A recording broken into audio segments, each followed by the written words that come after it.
Hey y'all, welcome to Mama Shell's Kitchen.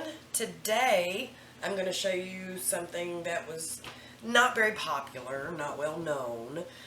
One year I had a whole bunch of jalapenos given to me and we had to figure out something to do with all of them. So we figured, hey, our ball book had one that was called jalapeno jelly. So we figured we would try it, and our family loves it. We actually gave them presents last year, jars.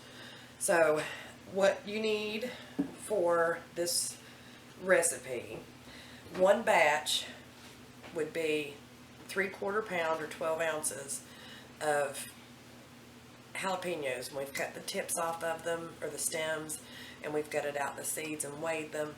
So this is enough to make 2 of the batches. But you've got your jalapenos ready, and I do recommend wearing gloves while you cut and de-seed these. We have our trusty no mess topper funnel. You have to have apple cider vinegar for this recipe. We've got our measuring cups ready, one for sugar, one for vinegar. We'll also need water in this recipe. We have our granulated sugar, which it takes a lot of sugar for this recipe. And then our 2 packs of Pectin. And then our food processor, because you've got to process these up pretty fine pieces to go with it. Oh, the dog has decided to join us. And our trusty ball book and our huge scoop to help put them in the jars. Now you can make them into pint jars, or you can make them into the small jelly jars. As much as we go through them, we make pint jars because we love them on Ritz crackers. A little bit of cream cheese on some Ritz crackers, and it's a gorgeous, gorgeous treat that is awesome. So we will start getting these ready. Okay, so we're doing 2 batches of the Jap jelly at once, and the recipe, the way it tells you to do it, is you're going to puree some of your jalapenos with a cup of vinegar, and then the second cup of apple cider vinegar goes on in your pot that you're going to be boiling this. Like I said, gloves are a must for when you are cutting these and de-seeding them. Since I didn't take my gloves off, we're going to just do some tongs here. Alright, so you got a cup in there and a cup in your pot, and we're going to puree all of these, and we're going to put all of that into our 16-quart pot, because when these boil, you want a much larger pot for when it boils up. Okay, so we've got our jalapenos and our apple cider vinegar along with our sugar in our 16-quart pot.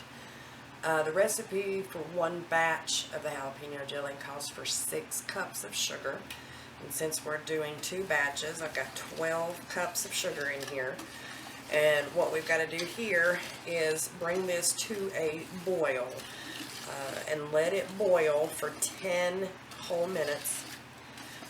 So set your timer on your stove once this starts to boil.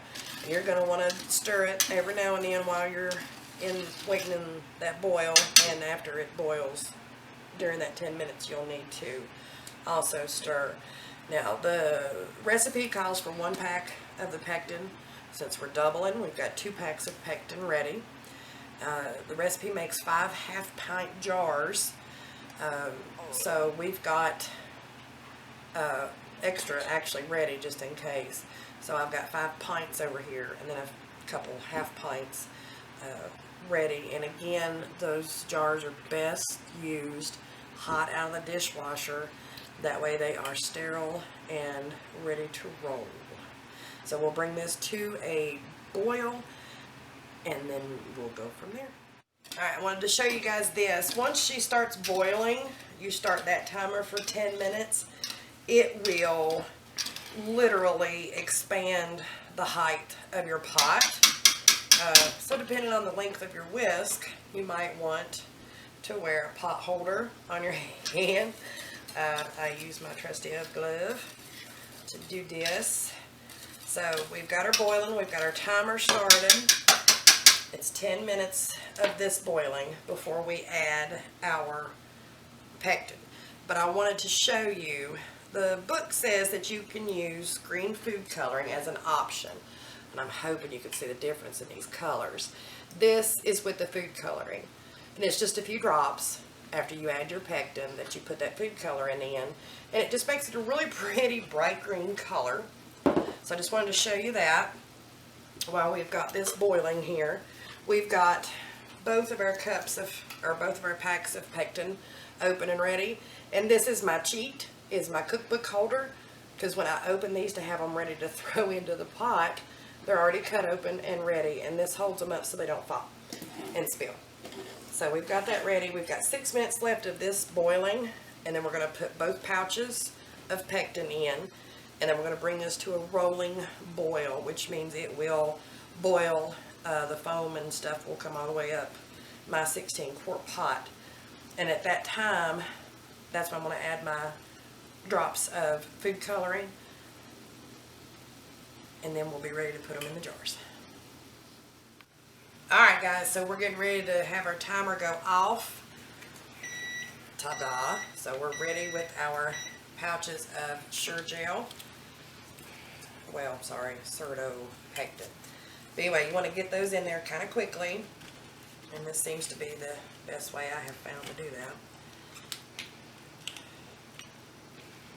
Alright, so we've got that in there.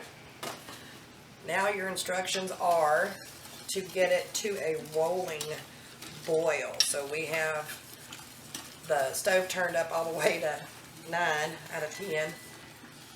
And then we're going to stir this pretty constant until that rolling boil comes.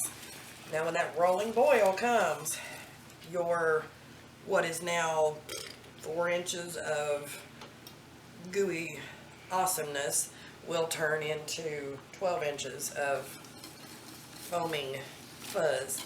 So this is the time you want to have a long whisk and pot holder or up glove so that you do not take the chance on burning your hand when it gets up to a rolling boil. Now once that rolling boil starts and it gets way up here, you're going to time that 1 minute, 60 seconds. That's it. After that 60 seconds, you're going to turn your stove off. If you've got room to move your pot off the heat, great. If not, hopefully you've got a stove that cools off quickly so that it's not continuing to boil after you're done with this part. So just have to be patient now and wait for our rolling boil. Alright, our rolling boil is about to start here. Now, when the Bible book says a rolling boil that cannot be stirred down, that's what they mean. This has started. I can't boil it down, but it's not as rolling as it needs to be. So we still have a little bit more to go before this completely boils way up. I'm hoping you can see down in this pot. Ugh. And it will burn your eyes between the vinegar and the jalapenos. This will get to you, and your whole house is going to stink pretty good for the rest of the day. I am so glad you can't see my face right now. Alright guys, we've got our rolling boil going, and I can't stir it down. It did not foam up as much as normal, but I went ahead and added my food coloring. Yeah, so that's a rolling boil I can't do. So we're going to start the timer. 1 whole minute. Alright guys, we've had our rolling boil that I couldn't stir down, and our minute timer went off. So I have turned the stove off, and we've got our jars ready. They're still kind of warm, but not horribly hot. Alright, so we're going to put these in there. And then you're going to put your lid on rather quickly afterwards. Leave your 1/4 inch head space, at least. I'm going to leave just a smidge more in that one. Okay, seal that up, let it set. Hopefully it will thicken up and be thick like jelly by this time tomorrow. If not, then I will get to do a video on how to reprocess jalapeno jelly. So I want to thank you for checking out our video today on how to make jalapeno jelly. I do hope you'll try it. It is a hot but sweet snack that is amazing. So, thanks for cooking with Mama Shell. See you next time.